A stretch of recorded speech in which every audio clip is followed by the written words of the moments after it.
uongo. Mwambie wako hujai kusifu kiuongo. Yaani leo hata sina mudi wa kusifu. Kwa Mungu huna mudi. Yaani hata kuabudu kwenye simu nani nilikuwa naosha nilikuwa kama inashuka kama inapanda. Kwa Mungu. Umebeba kitu gani wewe mpaka kikushinda kumwabudu Mungu wewe? Hayo mambo unaoyawaza. Mungu akisema njoo, utaenda kuanzia mbinguni. Kule mbinguni hakuna mawazo kule. Kule ukifika unapewa tu kanzu. Kanzu endea kusifu huko. Bwana Yesu asifiwe. Ukumbuke umeacha mke, ukumbuke umekuolewa, ukumbuke ulikuwa na mtoto, ukumbuki. Unajua mimi takufa bila mtoto. Ukienda kule mbinguni. Wala hakuna malaika nao kuja kule umeacha mtoto wangapi? Sasa hata tu ndio kitu gani? Acha niendelee kupiga sifa tu. Haleluya. Kwa nataka niwaambie uongo ni kitu kibaya sana kwenye maisha.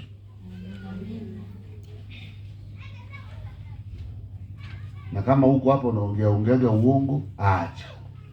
Unafanya uongo, acha. Nimesemaje? Uongo. Hatuushindi uongo kwa kupambana nao. Tunaushinda uongo kwa kutenda kweli. Tawaambia taratibu kabisa. Uongo. Kuna mtu akizushiwa jambo anaanza kupambana na ule uongo. Hujai kuona? Umewahi kuona? Hata wewe mwenyewe umeiba mboga.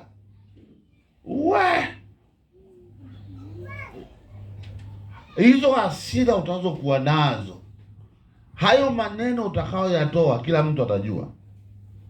Uongo. Ushindi uongo kwa kupambana na uongo. Tunaushinda uongo kwa kutenda kweli ya Mungu. Yanawaingia hayo?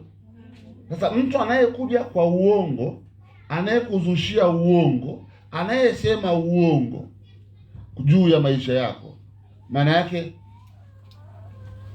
hatupambane naye. Tunatenda ukweli. Ngoja nikwambie, kila mtu hapa alio kanisani anajua kwamba shetani ni muongo. Ni kweli? Ni kweli?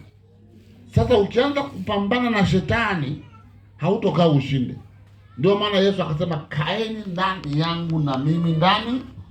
Akae ndani yangu uzaa. Maana yake unakaa kweli. Unajua kuna Biblia kitabu cha Yohana 17:3. Nasema wajuze ile kweli na neno lako ndio kweli. Maana yake nini basi? Maana yake ukiona kwenye maisha yako unapambana na uongo, hautoka ushinde. Kwa sababu kila siku wewe utakuwa shughulikia nao kusema. Si kweli? Wewe cha msingi anasema huyu jamaa hajaokoka. Huyu jamaa hatumuelewi. Sikiza nikwambie, wala hiyo sio kazi yako. Kazi yako ni kuendelea kutenda kweli ya Mungu wako. Kazi yako kama ni biashara, huyu anatumia madawa kwenye biashara ndio maana anaendelea. Wewe kazi yako sio kupambana yale maneno. Wewe kazi yako ni kuendelea kufanya biashara. Haleluya watu wa kanisa. Nani ameanza kunielewa vizuri? Nani alishayopambana na uongo? Yaani watu wamemzushia afu yeye akaanza kupambana nao. Nani?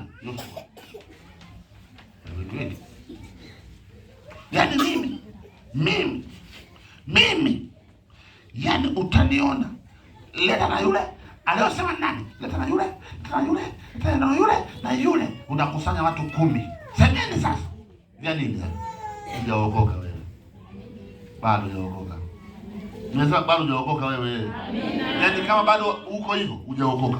Yaani niambieni sasa. Yeye mlisema hivi kwamba mimi natumia kama ndio unaimarika, alafu unaendelea kuifanya kweli ya nani?